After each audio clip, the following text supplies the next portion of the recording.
dirubah kaki-kaki dengan gardan high ace dan mesin swap engine 14B.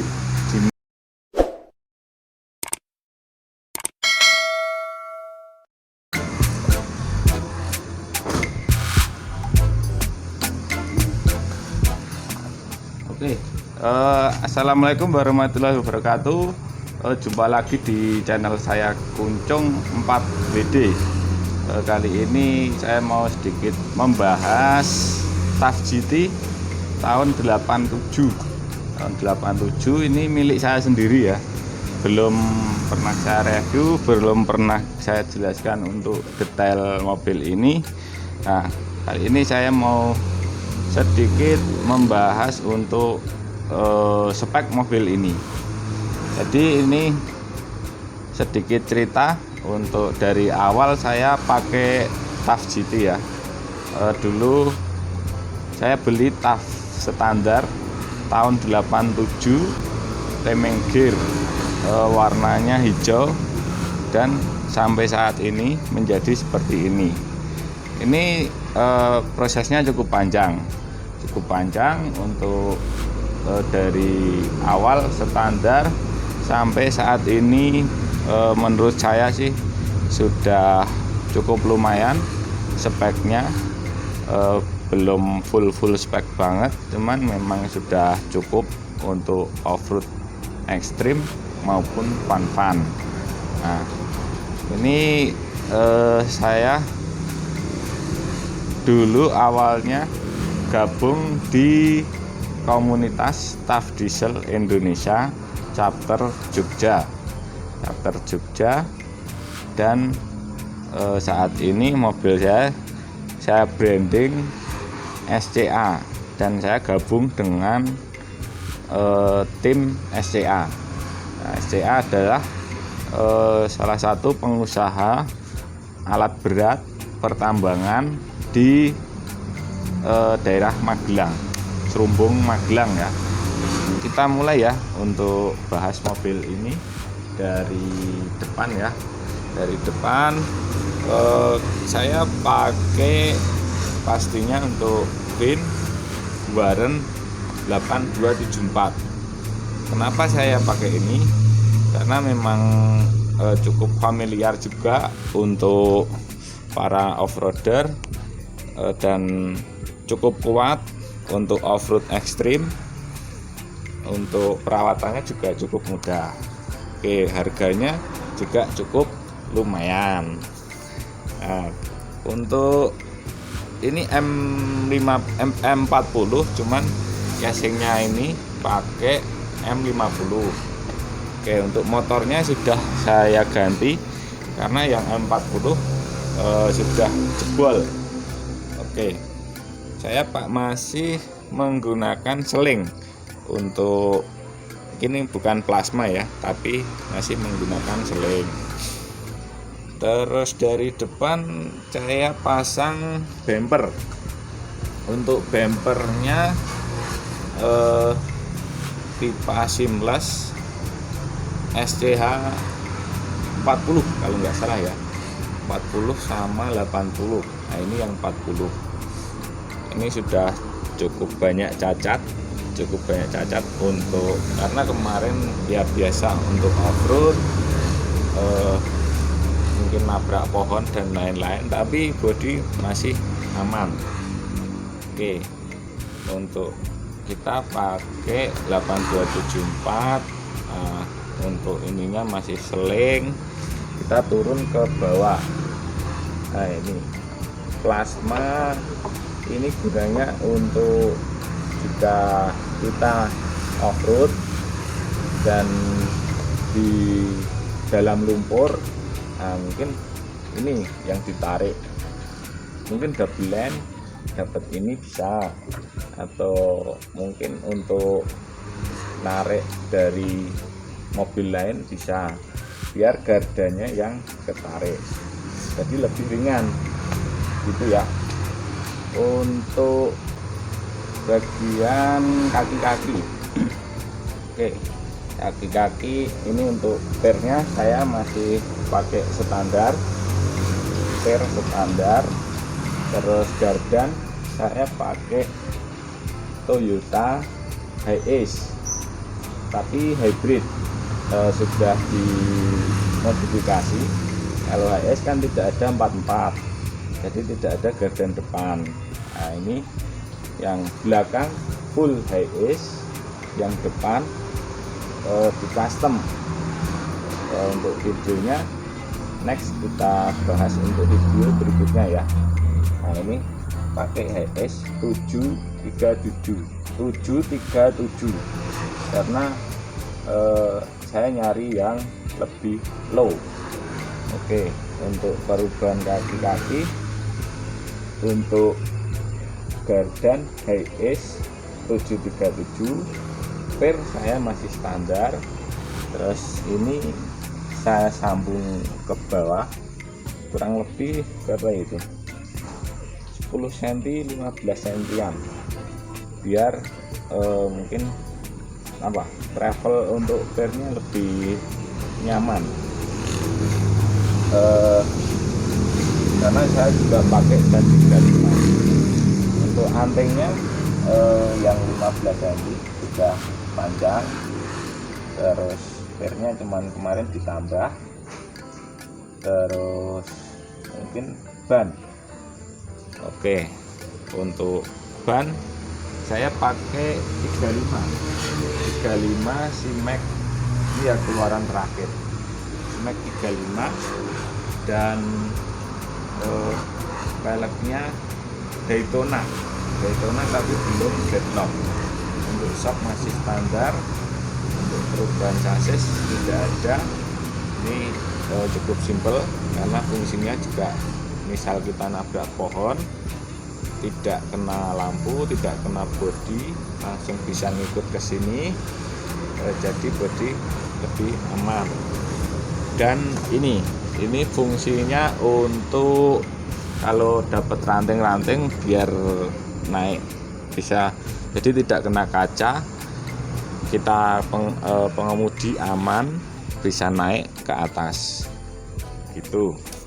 Untuk apa lagi ya, yang sini putus kemarin pas off-road putus. Oke, untuk rem cakram depan belakang custom, pastinya semua custom ya.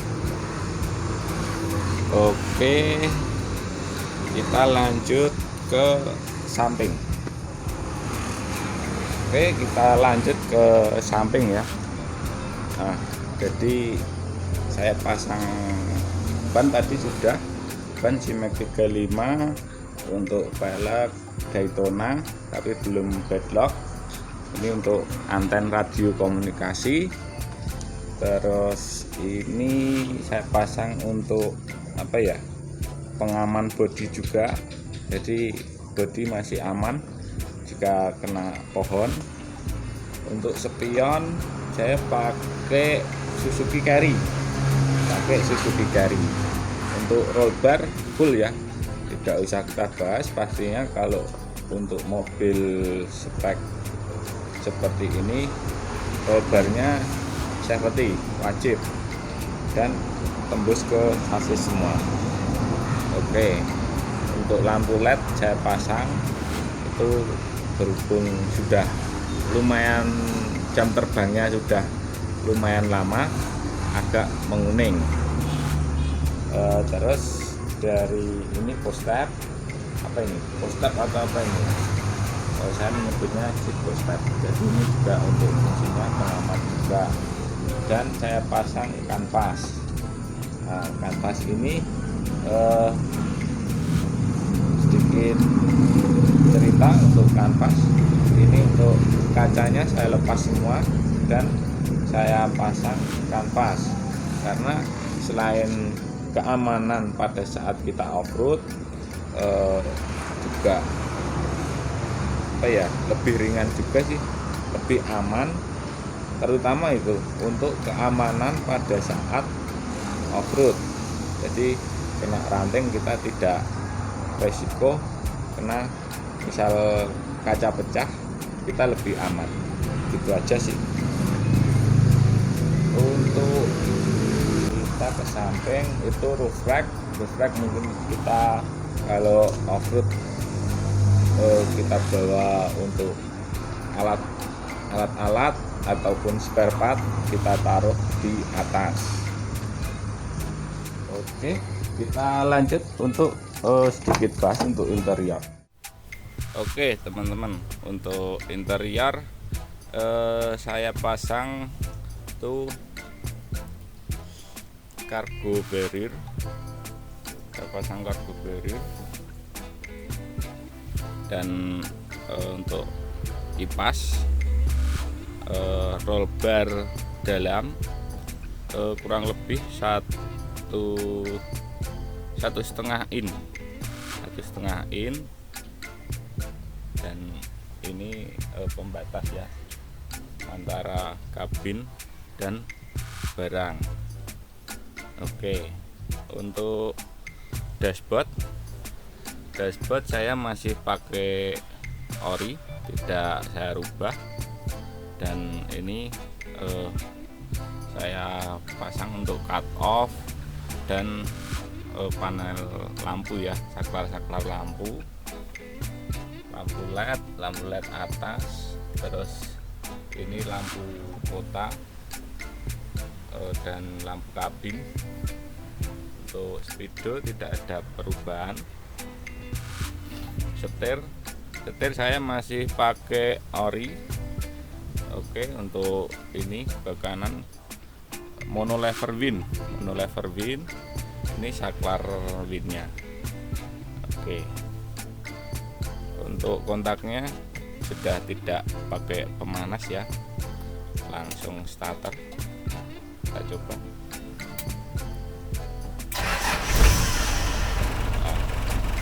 Ini getarannya lebih lebih keras daripada mesin standar.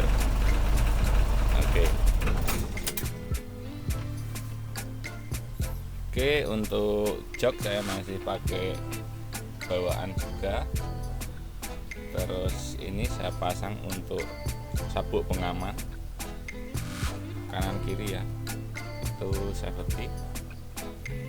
Oke, untuk roll bar yang depan tidak saya pasang karena sudah cukup pengaman untuk yang di luar, dan mobil tidak terlalu berat. Gitu ya untuk bahas interior. Oh iya, untuk bawah bisa untuk box militer itu, untuk toolbox dan spare part.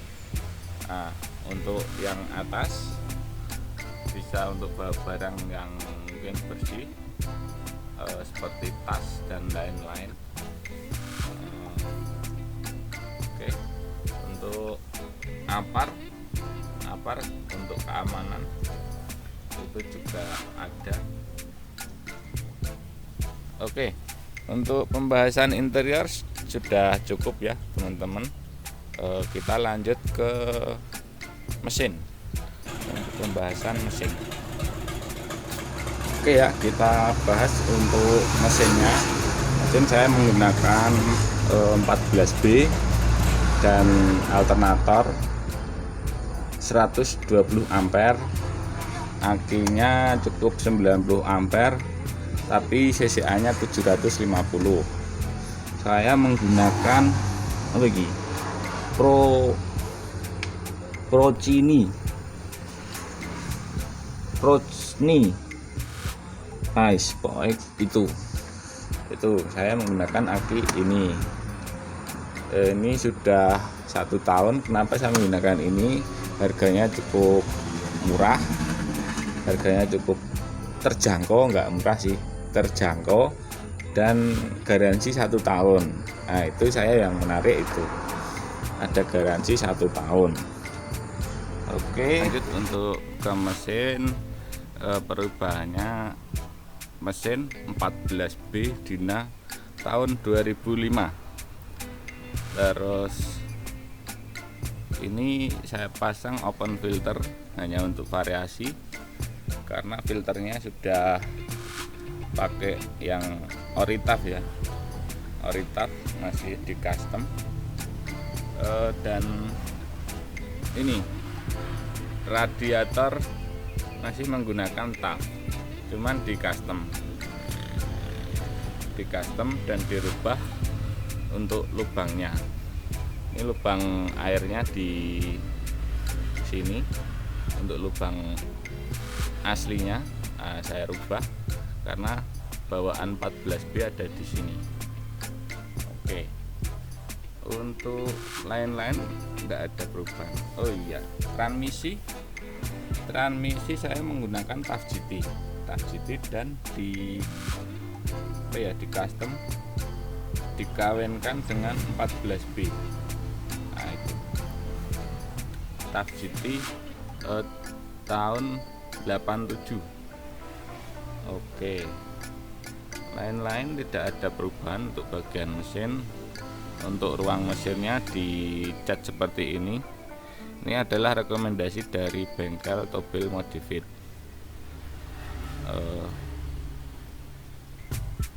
Dipasang dan bersih. Oke. Mungkin cukup untuk perubahan mesin. Untuk alternator saya menggunakan alternator 120 ampere. Untuk worm stir saya menggunakan Toyota Crown. Oke, ini cukup untuk pembahasan mesin ya teman-teman. Nah, itu bengkel recommended yang saya suka dari Tobil Modified, tidak pakai lama dan harganya pun terjangkau. Oke, cukup sekian untuk pembahasan TAF GT tahun 97. Sudah dirubah kaki-kaki dengan gardan high ace dan mesin swap engine 14B Dina ya, tapi belum turbo. Oke, mungkin pembahasan mobil saya ini cukup sekian ya teman-teman. Mudah-mudahan bermanfaat dan bisa untuk referensi teman-teman yang mau bangun TAF GT yang mau di-upgrade untuk off-road. Nah, mungkin bisa buat referensi, entah mau upgrade mesin atau upgrade gardan. Nah, ini biayanya cukup lumayan terjangkau. Nah, terima kasih yang sudah menonton video saya sampai akhir. Mohon dukungannya untuk klik tombol subscribe, like, and comment channel Kuncung 4 TV. Terima kasih. Salam sehat selalu untuk kita semua. Salam off-road. Assalamualaikum warahmatullahi wabarakatuh.